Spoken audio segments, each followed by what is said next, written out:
Hello, welcome into this mystery reading. I'm Molly, the QuantumLeapQueen. Thanks for joining me on this reading. If you found this reading today, trust there is a message here for you. I'm setting the intention to give you the best messages that you need to hear today, and I am starting with the Pause Tarot. Let's take a look, my friend, and see what we need to discuss. I have the Six of Wands, I have the Devil, I have the Ace of Swords, Seven of Wands. Yeah, I'm getting a story here. I am getting a story. Page of Cups. Okay. So I am seeing there has been a relationship in your life, and likely multiple, of some kind of trauma bond, some kind of anxious, avoidant attachment dynamic. And one person is very much giving and even overgiving, and one person is very much taking. That's how I see it. Yes, lots of energy here of imbalance, we could say that, tied to the past.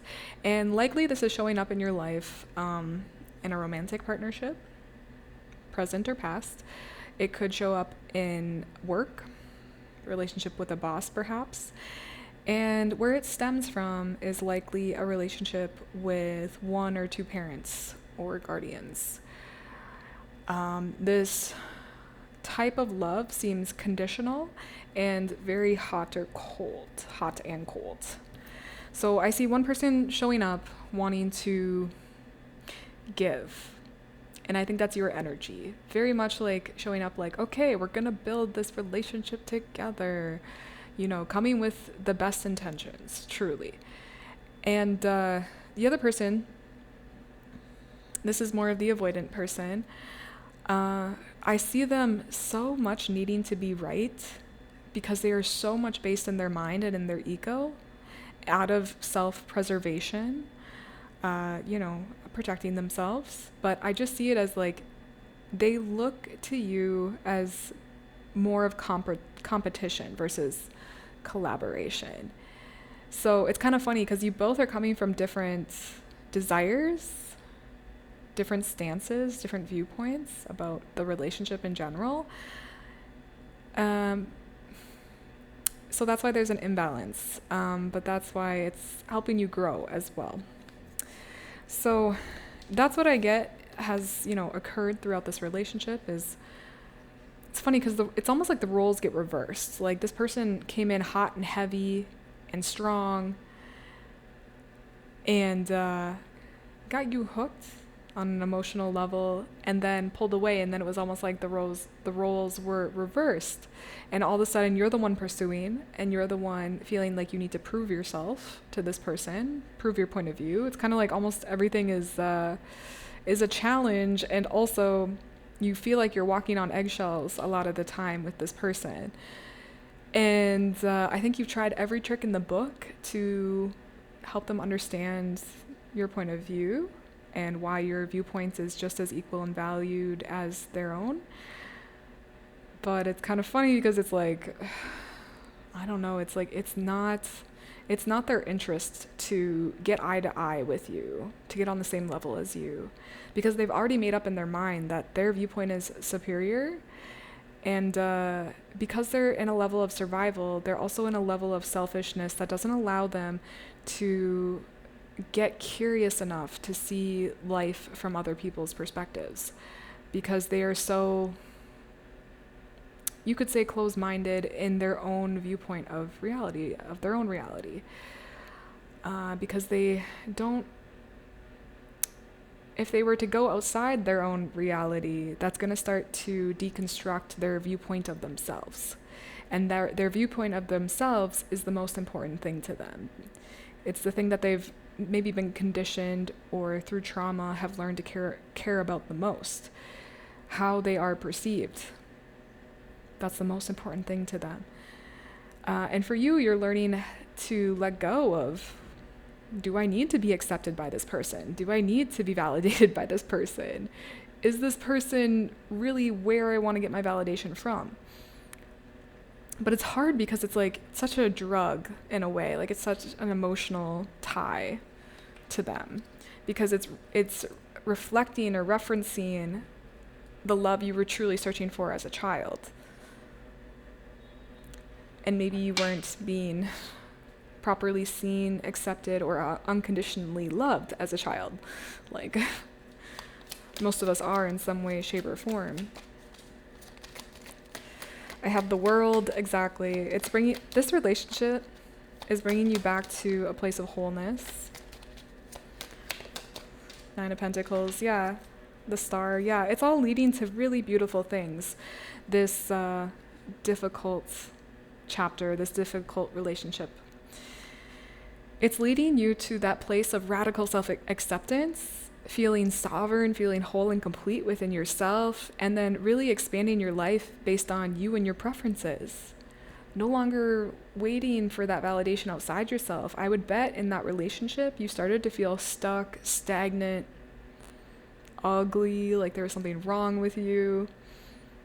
And now, like getting out of that relationship, it's like the world opens itself up in a whole new way for you. And because of what you've learned, you're stepping so much more into your authenticity, your truth, and you're attracting things that actually align with you in your soul now. Not the past wounded ego self, but your authenticity, your love, being soul-led, not being afraid to be like cringe or whatever, because it's like literally the only person you're looking for validation is from yourself. And so I just see this exciting new chapter for you, and it's based in truth, and you're building something on real foundations now instead of trauma from the past.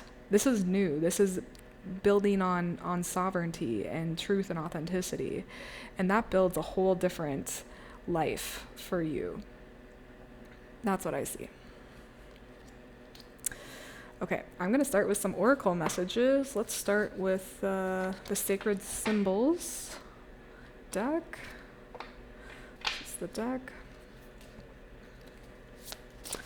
What is the best message from my friend from this deck?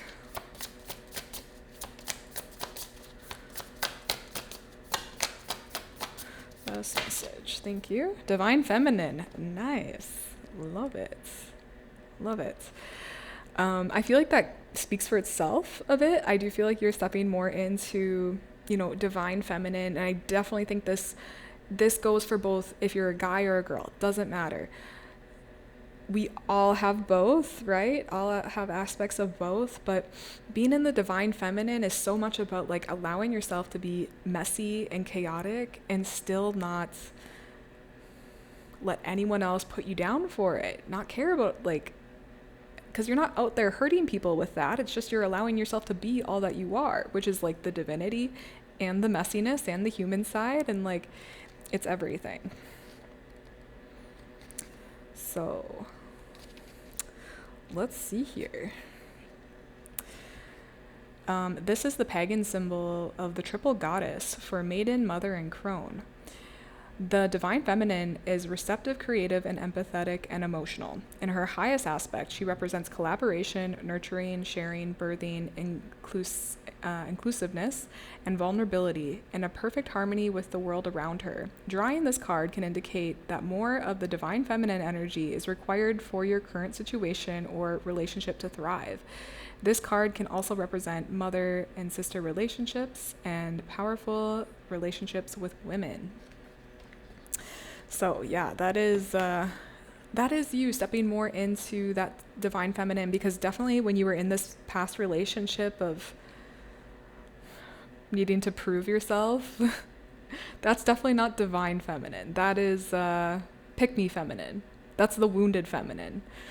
But divine feminine involves her not looking for validation outside herself. She's validated herself. She's whole and complete. So you can see where that feels true in your past energy versus your current energy, but I definitely feel that this is perfect, a perfect sign for you to say, guess what? You're no longer looking for permission to be your best self and to be nurturing and loving and caring to yourself. And I think because of that energy, you're going to be attracting people, places, experiences, all of that, that actually allow you to thrive and be seen. And yeah, I just feel like so many good opportunities can come when we stop looking outside of us for validation. We start to reclaim our sovereignty and come back home to all that we are. That's what I'm seeing. Okay, next I'm going to pull from the animal deck. I always have the decks listed below in the description, so you know. Best message for my friend from this deck. Thank you. I have better than you can imagine. Nice. Look at this. Like, I feel like that's you right now. You're still the seed and you are just about to be sprouting, but like, look at how much abundance is being, like, helping you out in this chapter. 39. This is the dragonfly.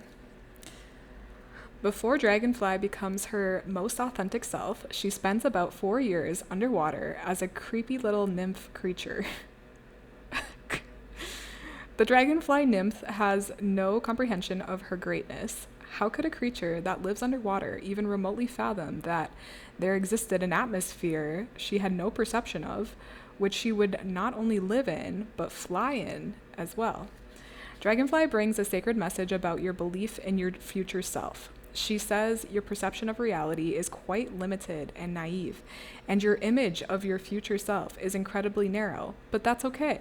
Just be aware of this. You have a dream. Dragonfly is telling you all that you have to do is work on it, and life will do the rest for you. Don't try to figure out what it's supposed to look like with your limited perceptions. Don't look at setbacks as the end of the world. They were meant to happen to propel and stretch you. Just keep working on your dream and life will create something so much bigger than you have the ability to currently understand. Dragonfly's medicine teaches you to first surrender your need for something to be like the limited view in your head. Second, have an absolute trust that life will deliver something greater. Third, be patient. Last, get excited that something bigger than your dreams is destined for you. Beautiful. And that's like so perfect for exactly the chapter you're in. And that is the crazy thing about dragonflies. I didn't know this, but I've gotten more familiar since I've been referencing the gene keys. But Richard Rudd, who created the gene keys, talks about this often. Like, the dragonfly is literally like a nymph underwater for like a few years. Like, it just lives underwater, and then like on some random day it decides to leave the water and somehow transform into a dragonfly. Like, that's crazy, right? Like, the life cycle of those things, that's just wild. And it's truly like so symbolic of what you are going through.